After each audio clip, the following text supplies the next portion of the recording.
साधु और चूहे की कहानी।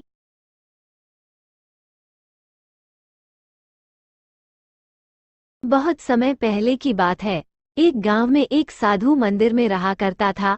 उनकी दिनचर्या रोजाना प्रभु की भक्ति कराना और आने जाने वाले लोगों को धर्म का उपदेश देना थी। गांव वाले भी जब भी मंदिर आते तो साधु को कुछ न कुछ दान में दे जाते थे, इसलिए साधु को भोजन और वस्त्र की कोई कमी नहीं होती थी। रोज भोजन करने के बाद साधु बचा हुआ खाना छीके में रखकर छत से टांग देता था। समय ऐसे ही आराम से निकल रहा था, लेकिन अब साधु के साथ एक अजीब सी घटना होने लगी थी। वह जो खाना छीके में रखता था गायब हो जाता था। साधु ने परेशान होकर इस बारे में पता लगाने का निर्णय किया। उसने रात को दरवाजे के पीछे से छिपकर देखा कि एक छोटा सा चूहा उसका भोजन निकाल कर ले जाता है। दूसरे दिन उन्होंने छीके को और ऊपर कर दिया ताकि चूहा उस तक न पहुंच सके, लेकिन यह उपाय भी काम नहीं आया। उन्होंने देखा कि चूहा और ऊंची छलांग लगाकर छीके पर चढ़ जाता और भोजन निकाल लेता था। अब साधु चूहे से परेशान रहने लगा था। एक दिन उस मंदिर में एक भिक्षुक आया।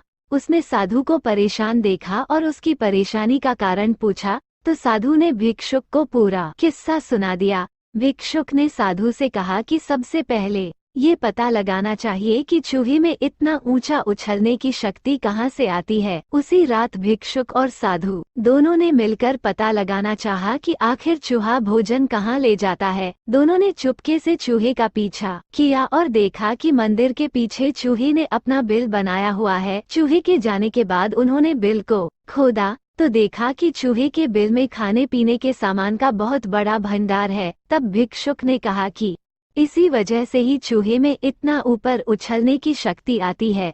उन्होंने उस सामग्री को निकाल लिया और गरीबों में बांटा दिया। जब चूहा वापस आया तो उसने वहां पर सब कुछ खाली पाया तो उसका पूरा आत्मविश्वास समाप्त हो गया। उसने सोचा कि वो फिर से खाने पीने का सामान इकट्ठा कर लेगा। ये सोचकर उसने रात को छीके के पास जाकर छलांग लगाई, लेकिन आत्मविश्वास की कमी के कारण वह नहीं पहुंच पाया और साधु ने उसे वहां से भगा दिया। कहानी से सीख, संसाधनों के अभाव में आत्मविश्वास की कमी हो जाती है, इसलिए जो भी संसाधन आपके पास हों उसका ध्यान रखना चाहिए।